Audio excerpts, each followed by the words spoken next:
Beh, certamente rappresentano il nostro futuro, il futuro della sanità, e con loro abbiamo il compito di costruire una sanità sempre più vicina ai cittadini e che affronta le sfide dell'invecchiamento, della riforma territoriale e di una prevenzione che aiuta e migliora la qualità di vita dei nostri cittadini.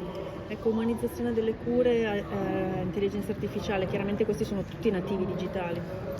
Questi si troveranno subito a loro agio, quindi abbiamo il compito, intanto che loro continuano il loro percorso di studio, di preparare l'azienda con meccanismi organizzativi che aiutino le 4 generazioni che abbiamo a lavorare insieme, ognuno per le proprie competenze, quindi avremo un grande compito di riorganizzazione del lavoro per integrare loro e integrare le generazioni che sono già presenti in azienda. Sul progetto del polo accademico per medicina Sì. vicino all'Eli Soccorso, c'è qualche Stiamo, passo avanti? stiamo valutando, stiamo prendendo in esame la possibilità e nel prossimo periodo scioglieremo la riserva.